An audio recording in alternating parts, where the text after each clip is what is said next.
Welcome to the Press One for Nick podcast. My name is Nick Glimsdahl. My guest this week is Sean Albertson. Sean has more than 2 decades of experience in customer experience leadership. Sean's expertise includes professional speaking, workshop facilitation, coaching, and consultancy, all with a singular focus on elevating customer loyalty by reducing effort. At the core of Sean's approach lies his ROCKS strategy, designed to harness the power of customer insights.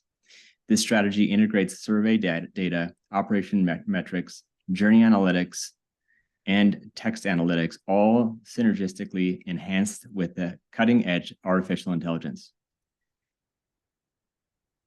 And I'm super excited. I think there is a lot of other things that I can talk about with this guy. He's got over 20 years experience. And, what I would like to do is kind of just start off by congratulating him, Sean. So welcome and congratulations to taking that big leap and releasing that first book. Absolutely. It's been a long time coming. If anybody's ever tried to write a book, it's hard to get there. It can take a lot of time. So long time coming, but happy to be able to join you, Nick. This is a great podcast. I've been listening to it for a while. So really glad to be here with you today. And so for the listeners who don't know, explain maybe a little bit about just the book and what made you start the book, or what made you create it. Absolutely. Yeah, absolutely. So I've been doing CX as you mentioned, 2 decades, way too long, seems like. And the camp I'm in, because it seems like in CX, you got to find a camp. Am I an NPS camp? Am I a customer effort? Am I a CSAT camp? Well, I guess technically I don't belong to any one camp, but the one that really impacted my career was the Effortless Experience, the book that came out back in 2013. Yeah. And so customer effort has been something I've been really focused on my entire career, because again, you can do all you want to try to delight customers, but if something's hard to do, you're not going to make any headway.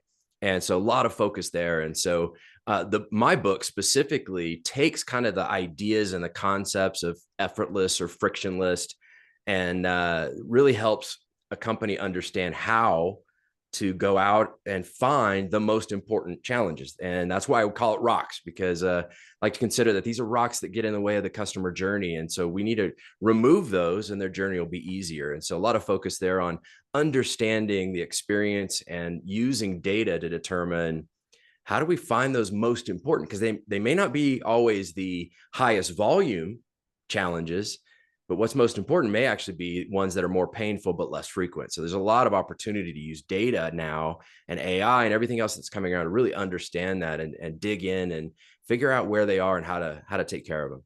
Well, I definitely want to dig into that. So there's guys and gals in leadership who talk the talk. There's people who walk the walk, and then there's people who drive the drive.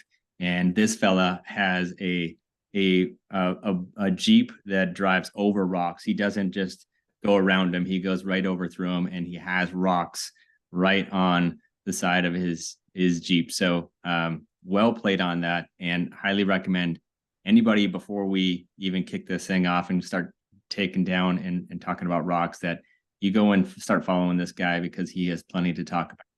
So with that, where I want to start is that there's so many things around customer experience. There's these big buzzwords about customer experience. There's the expectation of customer experience. And like you even said, the effort of customer experience, which I think is a great metric to follow. And I think it was a great camp to fall into. How have you seen that customer expectation change throughout the years that you've been in focusing on this space? Well, I started on customer service back before it was customer experience. And all I can say is the experience now and the journey, much more complex.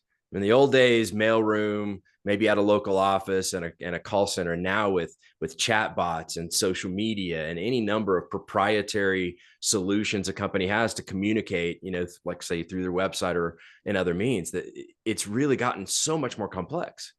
And that creates what we hope we're doing is we're creating all these new options for our customers to make it easier. Most of us are trying to do that, but what we're actually finding is it's actually making it harder.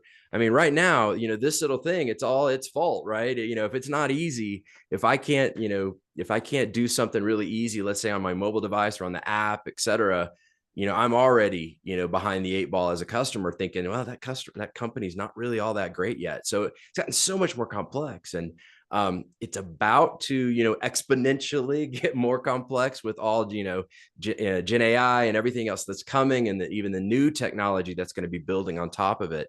I can only imagine, what the experience is going to be like in the near future, but now's the time, which is so important for this kind of message. Now's the time for companies and really people in business to think about it and say, well, we've got to get our people aligned first. Then we got to get our processes refined, for instance, to measure effectively before we go chasing the design of that new platform.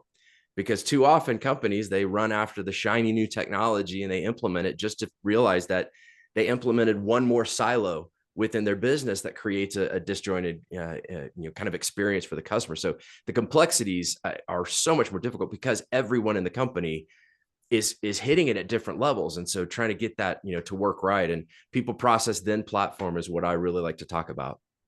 And you're preaching to the choir. And I think we just have a conversation, just sit on that for the next 3 days, kind of a fasting 72 hours, but on exactly what you just said. It's not just about the technology. Matter of fact, it should be focused on the outcome, or the business objectives, the customer expectations, the metrics that you're trying to achieve, and then reverse engineer that back to the technology.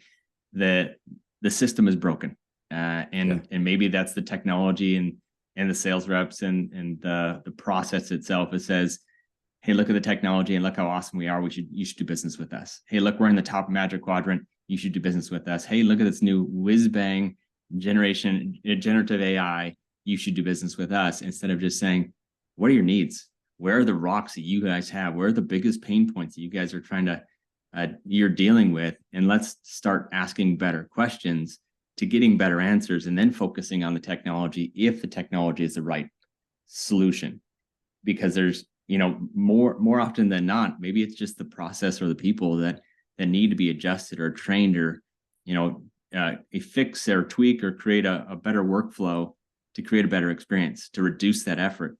So, tell me more about that from your perspective as somebody who's been in the business, not on the sales side, on the technology side, but on somebody who've actually lived that for 20 plus years. Yeah, absolutely. And you really hit it on the head about measurement, and I'll get to that in a second. But, so I've done CX. I started in customer service. I basically had every leadership role you can have across customer service or the content center, from operations, training, quality, across the board. But then I ran CX programs for marketing. I actually ran them from product and pricing. And then, I spent some time in IT and even in digital teams, again, running the experience, because again, we think customer experience, but then that can be broken into things like brand experience or user experience, et cetera. And the reality is, it's all of those experiences that make up the journey that the customers take. The key here is, and I kind of mentioned earlier, I'm not, I am in a camp, but I'm not in a camp. But the reality is, I don't care what camp you're in. And you hit on it, measurement. But the key question I always want to ask is, can you predict anything with what you're measuring? Too often we go and we implement our measurements, whether it's net promoter score or OSAT or CSAT or customer satisfaction index. We do all of this stuff around to measure. Oh, we're measuring the experience. And the reality is, if you don't actually test those measures against actual results, you may just be measuring for measurement's sake. And that's where, for me, measuring for purpose, that purpose being experience or effort, et cetera. So for instance, I've seen in companies I've worked for and with, that net promoter works. There's a lot of articles or blogs and, things that come out about every 6 months. Oh, it's dead. It's, it's not going to be around anymore. Well, when it predicts disloyal, like if I can look at, which I have, and see that a detractor is going to be 4 times more likely to attrit or have negative revenue, I know it predicts. But the challenge with NPS, like many people say, as a standalone, is why. That's where I look at customer effort score, because by measuring that and looking at the individual experience, the action and activity that I'm doing, and understanding if it's hard or not, that actually lets me predict that downstream behavior. So in fact, what I've seen is when, and even in the book, The Effortless Experience, they talked about, if it's hard, customers can be 4 times more likely, to show disloyal behavior. I'm seeing it now. It's now 5 times more likely. It's growing, because we're all looking at, the last best experience is now our minimum expectation for the next one. And so it's our expectations are getting higher. So again, being able to look at it and seeing that if something's hard, then I'm 5 times more likely to show disloyal behavior, including being a detractor, and they're 4 or 5 times more likely to actually leave. But not only that, guess what? I know what they were doing. I know what they were doing that was so hard. So there's nothing more actionable than going, fix that, go fix that. And if your use of satisfaction or your use of a metric can't help you tell that story and truly predict behavior, I'd go back and try a few other things, because it's about measuring for that purpose. And the key opportunity is using that data to understand it. And again, that's a big part of where I go when I say, if you want to find rocks, start with customer effort score, because that will really pinpoint where those rocks are in your experiences or in your journeys. That's so spot on. You attacked both sides, which I appreciate. You attack the technology side, and then you also attack the people that are actually doing the metrics themselves, in the most loving way possible. But at the same time, you can't just measure for measurement's sake. You can't just say, well, the last person who got fired was measuring NPS score, and look, we bumped up by 0.23% in the last 3 months. Like, yay. And you're like, okay, well, what are you going to do about that? What makes you measure the NPS score, and what else are you measuring it, and where's the correlation?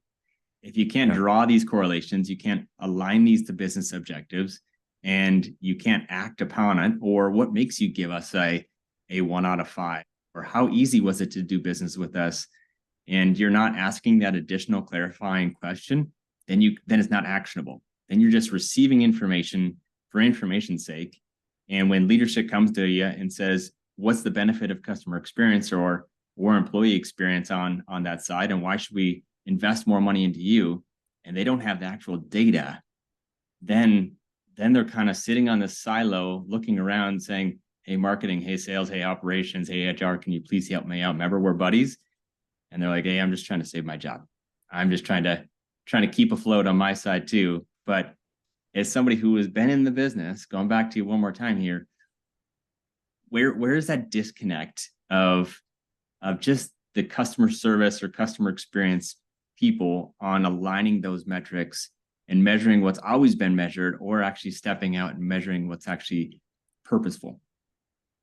Well, primarily, and at least in most of the human-driven channels like chat or phone, it's a break in purpose. And I get it. And I've always had, I mean, I've worked obviously on both sides, and I've always had this debate with, executives and leaders, and even at the C level, about what to measure and how to measure it. The reality is you can measure multiple purpose, in the same intent. Gets a little tricky because it's always a little bit squishy. But for instance, let's use an example. A company I was working with, they were very in the camp of overall satisfaction after a phone call, because they used it for stuff to either promote or bonuses for the employees. And they, at an employee level, how satisfied were you working with this agent?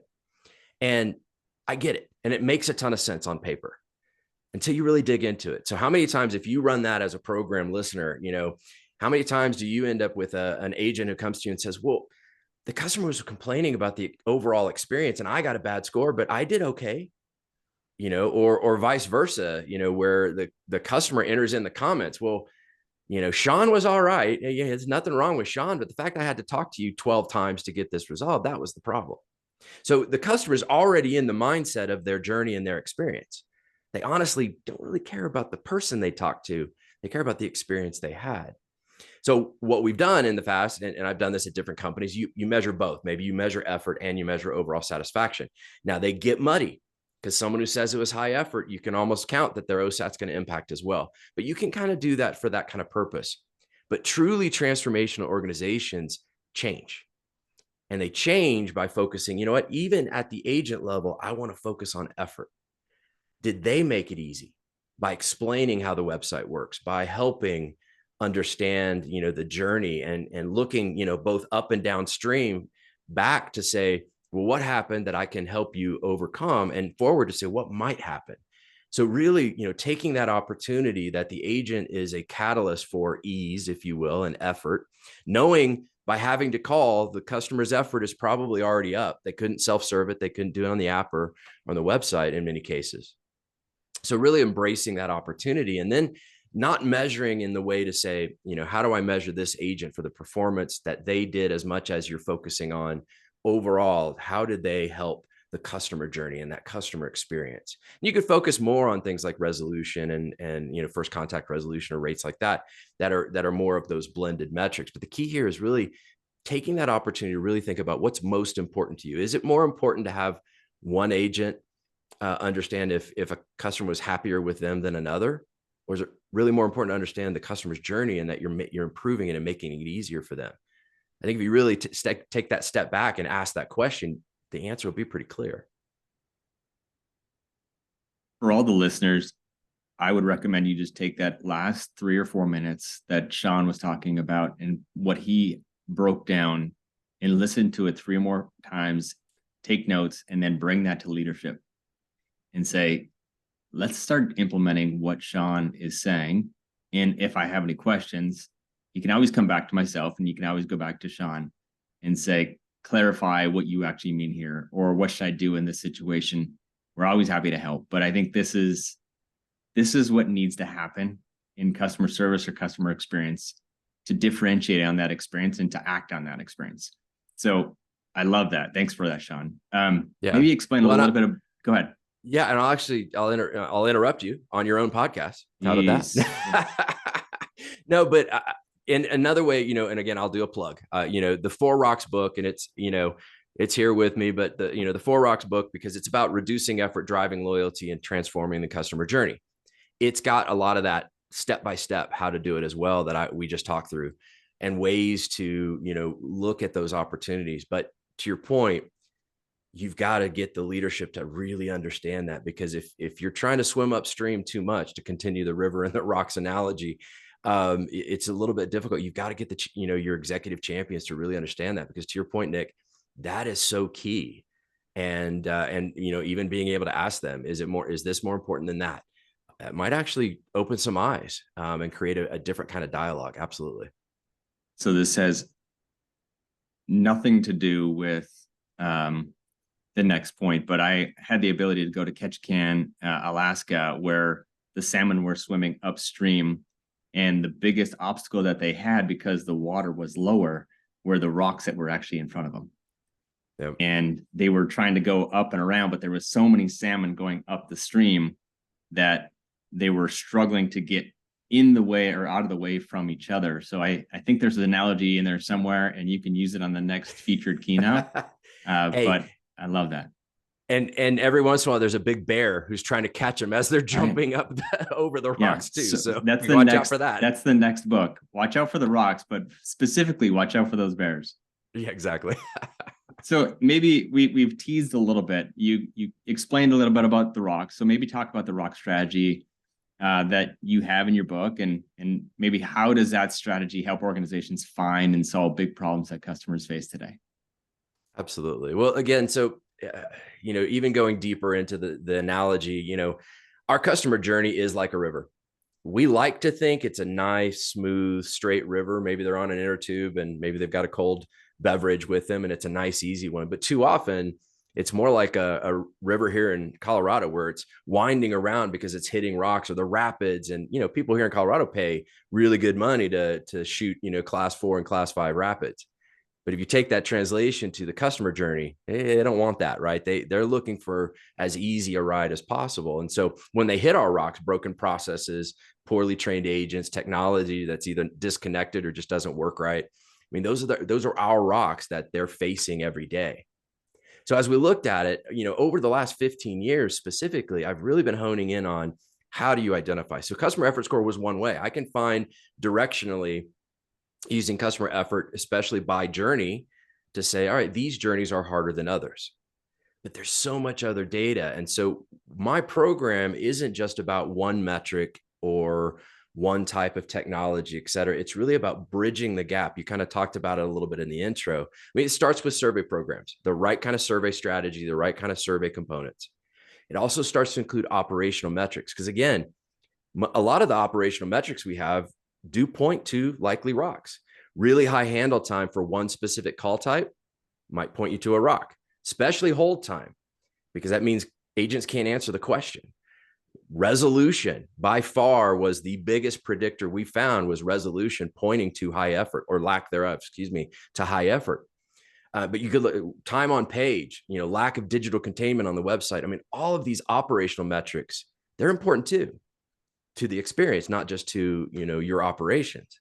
And then journey and text analytics. I mean, the ability, for instance, journey analytics to actually stitch together, from the mobile app to the website, to the chat channel, to the phone channel, and see how customers are actually moving, see their rivers, their winding rivers, if you will.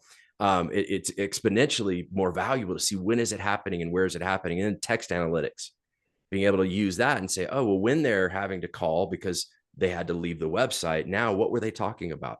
When they say website issues, what are they saying? What's driving that? But the reality is all of that gets brought together with AI now from an analytics standpoint. All the conversation in AI right now is around chat GPT and so forth. I've done a couple of conferences recently where I think 90% of the sessions were about AI, Gen AI specifically. And it's like, that's great, but you got to use AI before you use AI, meaning use the more traditional AI, the research kind of AI, that machine learning, to really, pull all that data together and understand the experience. Because if you go embed new kind of AI tools, but they don't fit where the biggest challenges are, again, you're gonna maybe be solving for something that wasn't necessary to solve for. So that opportunity to really dig deep, and that's ultimately what the ROCK strategy is. It's bringing to bear not necessarily new technology that a company doesn't already have. In many cases, it's using the technology a company has in better and new ways with the right mindset and strategy to actually get more out of it. I was working with a company recently, and we were talking, and they're like, well, I asked them, do you record your calls? Yeah, we record our calls. Okay. Do you transcribe those and have a tool that you look at? Yeah. What do you use that for? Well, if somebody calls in and complains. What else? No, that's it. Oh my, you got all this great data that with a little bit of analysis, you could really start to understand what's going on with your customers at scale. And so again, not everybody's at that point, and, et cetera. I work with some that are very new and some that are very mature. The reality is you probably have more than you think you do. And in some cases, the argument is, well, it's all, that data is all in silos. There are great vendors you can use too to help bring those data points together, even if just at a sampled level, to really understand it. And so those are some of those opportunities I'm trying to champion, for as many people as I can talk to, because this is our opportunity. And I like to say, it's like, if someone and companies really take this and they do it right, they will transform their business and they will be successful, reducing effort and driving loyalty. If they don't, they maybe end up like a Bed Bath and beyond the ability to make money.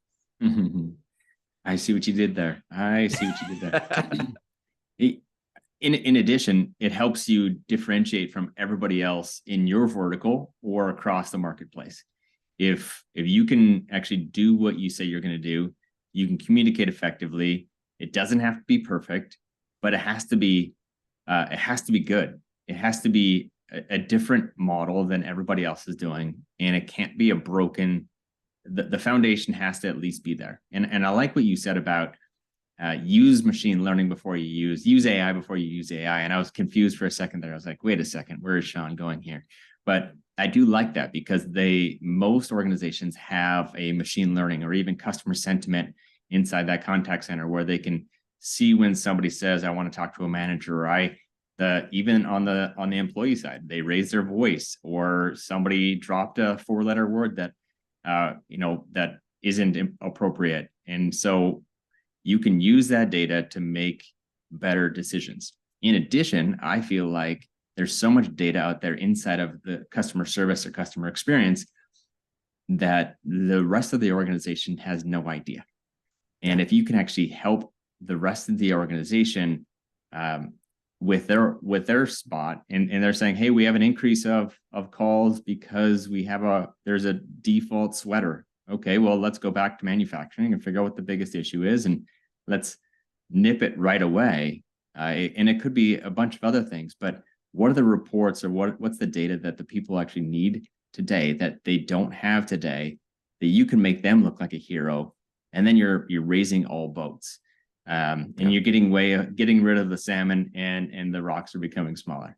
So I do love that. But maybe if you could share maybe what's a couple examples of how organizations have used data to make customer service better across different ways customers have reached out. Absolutely. I'll give you a couple examples. Well, one of them, so a recent, win that we had, we were working with a group. I was working with a group, and they were, I have what's called, because of the program and how you look at it, what's called a ROCKS report, and it helps highlight. It's literally a heat map that shows where are the hot spots.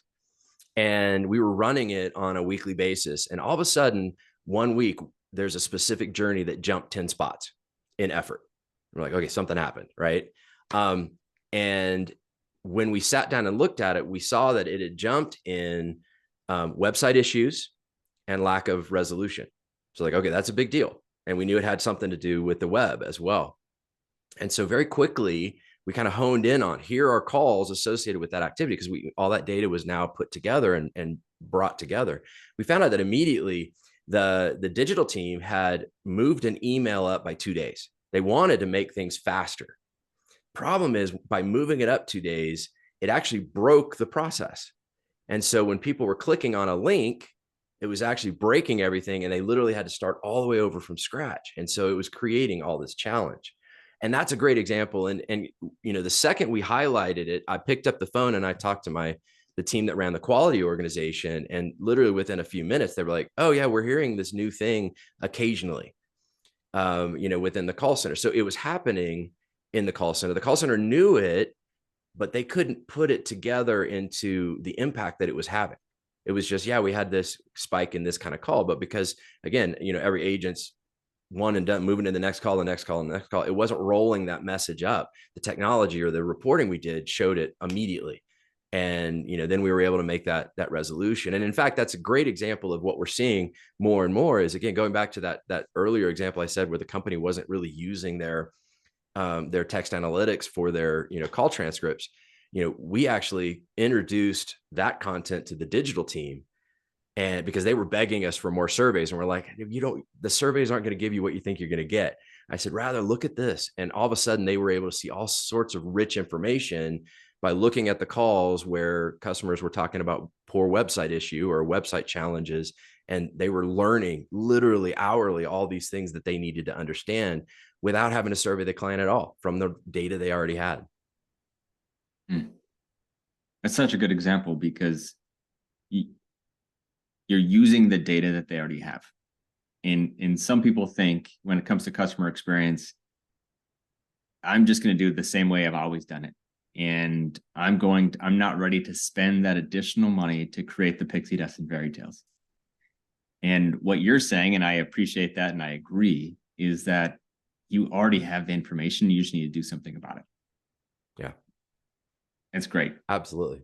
I mean, closed loop, at a minimum, obviously, being able to close the loop with people who complain, it's top, hopefully, on most companies, radars. Someone takes a survey and gives bad feedback. Let's call them. Let's kind of close the loop. But what about when they don't take a survey, but because you're using data the right way, you can predict that their effort would be really high because of they look like a cohort that already said this was a really hard situation and this is why. What's even better than that proactive response is saying, it looked like you're dealing with kind of a difficult issue right now because you've called us multiple times, and here, we're seeing this opportunity. Are you getting what you need, or do we need to step in and help you? I know in my own experience, I dealt with, over the months of June, July, and August, I dealt with a bank that will remain nameless. What's it rhyme with, Sean? But I literally was talking to them multiple times a week, and I was getting bounced around like we all are. I was hitting boulders, massive rocks in my way constantly. And every time I'd call, I'd get someone new and they didn't know what was going on. And if someone had proactively seen that this was going on and been able to reach out from an advocacy perspective and said, hey, you've been calling a lot about, seems like a similar thing. What's going on? I mean, come on. That is huge. And think a little bit about how much your call volume might reduce if you actually go after these kind of frequent flyers who are having these really horrible journeys. Because that's the difference between task and journey, right? A task is kind of a one thing. I call, I get something done, I'm gone, like password reset or something, change my phone number. But when you think about the journeys, what you really need to be focused on are, what are those events, those journeys, those things that customers are doing that usually do take more than one interaction. Maybe it does take more than one channel. And unfortunately, when bad, it takes a lot of time and energy and multiple contacts. That's what you're honing into to really try to find that, because that's where most of the challenges are. We've gotten really good in business. One channel, one task, I can do pretty good. It's the breakage between the channels, the contact channels, and the different tools and technology and human channels. That's where things are breaking down.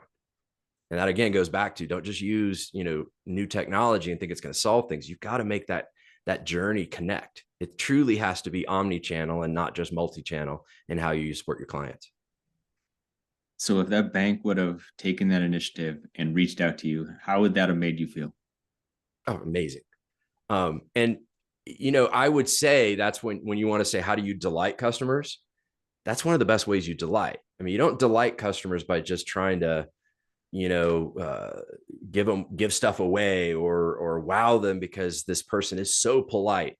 Your delight is identifying proactively where things might be wrong and fixing them either proactively so they don't happen at all. And granted, you don't get credit if you fix it without them knowing, but it still improves the experience. But for sure, when something has started and they're down that road, is jumping in and saying, instead of making you call me over and over again, I'm going to send you an email. Here's a number, direct number to a group. They already know what's going on. Call us here as this is going on, because we want to resolve this for you. That should be on everybody's objective, because that's how you're identifying those rocks, those challenges. And if you can't fix them up front, you're really taking a different approach to resolving them on the back end. So of the surveys that you've taken as a consumer, and you gave them a nasty gram, let's say it was a 3, 2, or 1, what's the percentage of times that the company actually called you back or interacted back with you from that bad survey? A very low percentage. It might be double digit, but barely. 20%, max of companies who are really taking that opportunity. In fact, here's something to be cautious of. Some companies have automated this process. Oh, hey, let's automate this. So if someone gives us a poor score, we're going to send them a link for a $10 off. This is not my story, but a friend of mine, told me that he was actually testing this out. And so he rented, it was a car rental, and he rented cars a lot. And so he did have a bad experience, and he sent that in and he got a $10 coupon. Okay, well, in the grand scheme of things, that's all right. So then he rented again, got the survey, had a good experience, but he was, I'm going to test this, gave him a bad score, got another coupon. He literally did that over 6 months. And they sent him, it was something like 10 different $10 off coupons because they had automated it, but no one picked up the phone and called. Wow. He's in our space. So, it's kind of one of those things, probably Nick, you and I do just to test people out. But he talked about that and saying, that's, my take of that is, great, but that's not what they want. $10 isn't really, making sure that their issue is resolved. And that usually takes human. And this goes to, I believe wholeheartedly, the more technology we throw at customers, chatbots, verbal AI, Gen AI, interactions, that are coming, the more technology we throw at people, the more they're going to want the human experience. And I think the right companies aren't going to use these tools just to reduce call volume. They're going to use these tools and capabilities to enhance their employee performance, so their employees don't want to leave. So they have a better, employee base, and they're having a better experience, which are creating even better experience. And they're capitalizing on the harmony between technology and human interaction versus, I'm just going to reduce cost. I mean, think about what that can do for the right kind of organizations. Yeah. Somebody once told me that human is the heart and machine is the mastery. Like, if you can automate a lot of that mundane tasks, great. But when somebody when somebody's parent dies and they got to contact that insurance company, you want to be there with a human and sitting on that interaction for as long as they need. Just be present and solve the problem in at least one effort. Yeah. You do Last not want. summer. Go Yeah. ahead. I'm sorry. Last summer I was on a panel and the last question on the panel was one of those softballs. What do you put your look at your crystal ball. What do you think the contact center is going to be like in 5 years? And this is before even, Chat GPT came out, later that fall. And so I was kind of, well, here's what I think, what I thought. I, as an agent, I'm going to want to talk to people. I'm going to have the personality of empathy and, I want that human connection and I want to provide that. The perfect empathetic, person. Maybe I'm not as good multitasking, but I am that kind of person.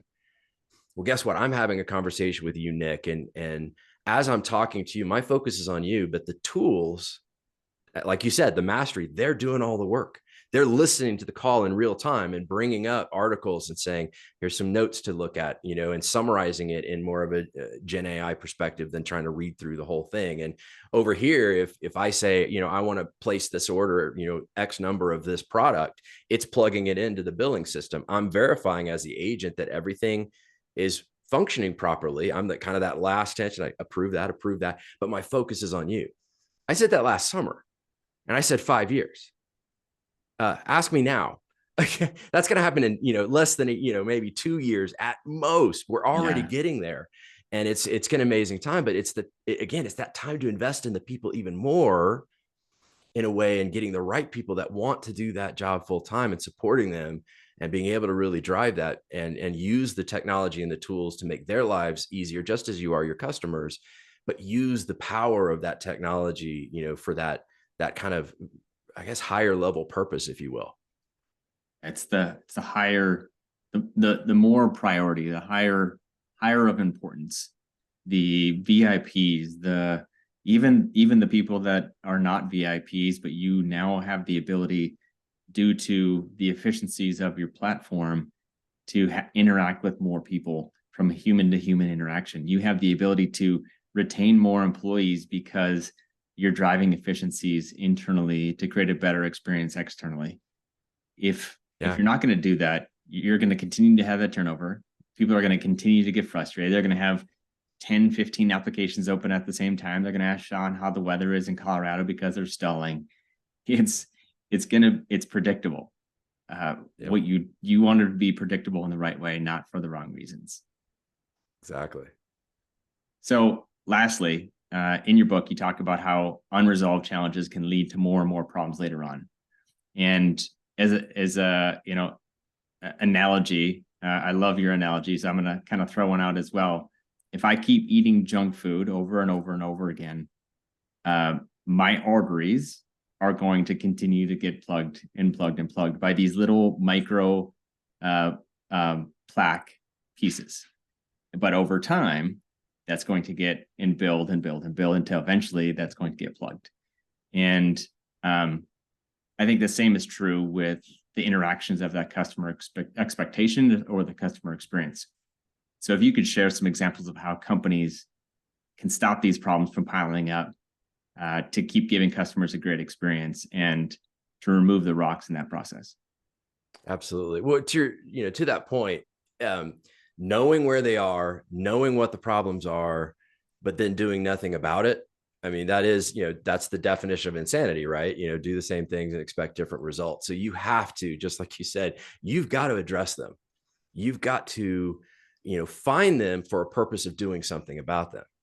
Now, the way I talk about it in the book, for instance, I actually use a little bit of of my own kind of anagram, but it's break the rocks.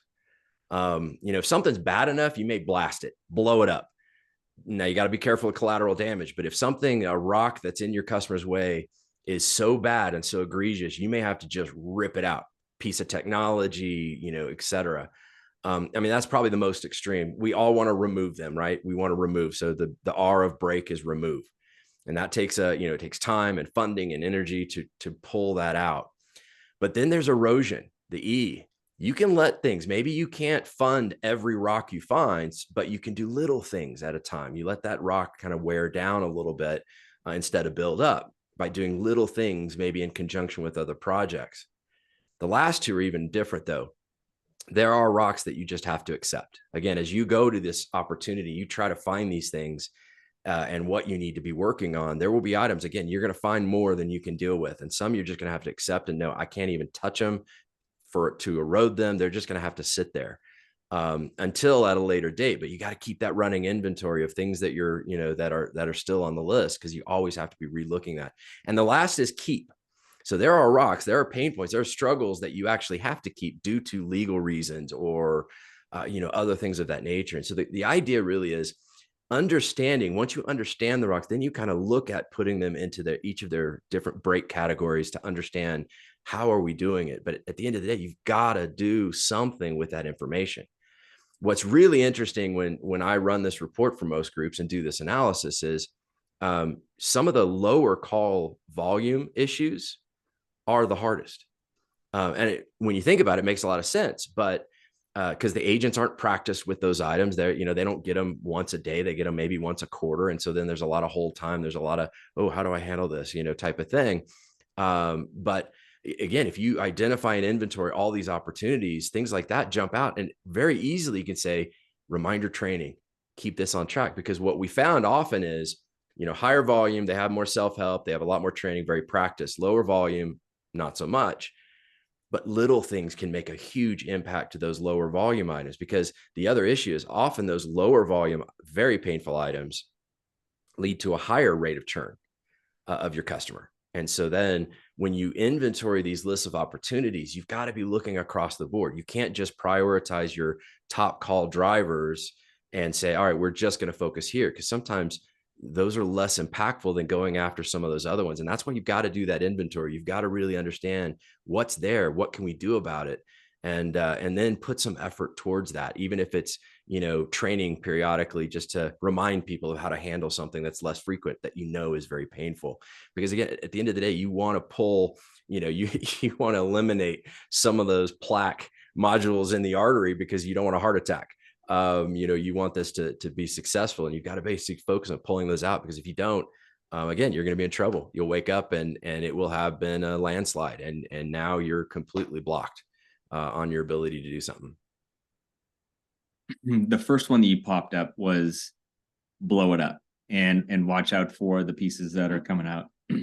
I would also say on the reverse of that is, if you leave that huge rock, there's still, even though there's not pieces from that rock, there's still shrapnel from that experience that are coming back, that you are feeling as an organization, but as the consumer is feeling as well.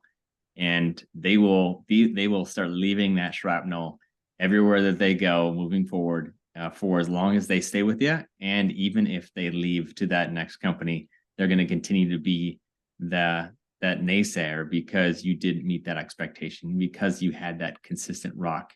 The last thing I would say is that inventory is crucial, because if you don't know what you have, then you have no idea where to go. Then you're sitting in the middle of this stream trying to figure out what I'm going to do next as the water is rising.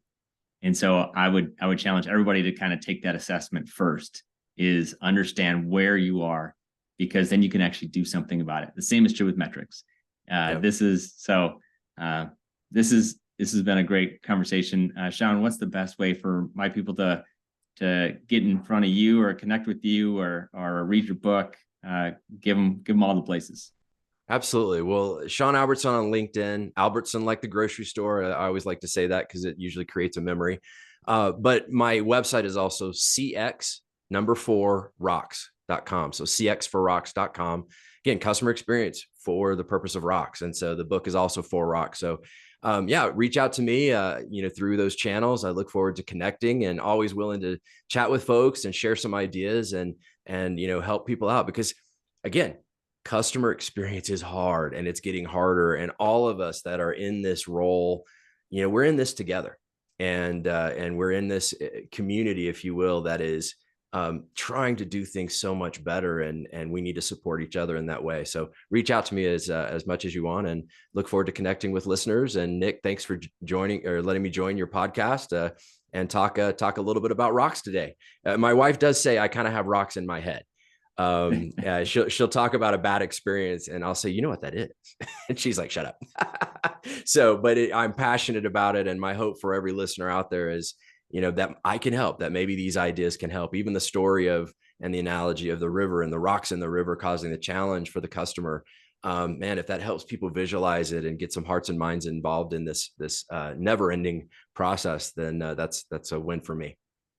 Sounds like a plan, man. Well, like Sean had mentioned, to all my listeners, go out and connect with him, share this episode with your leadership, and keep taking notes and keep focusing on the experience. So Sean, it's been a pleasure, and we'll looking forward to what you're up to here, and wishing you nothing but success. Absolutely. Thanks.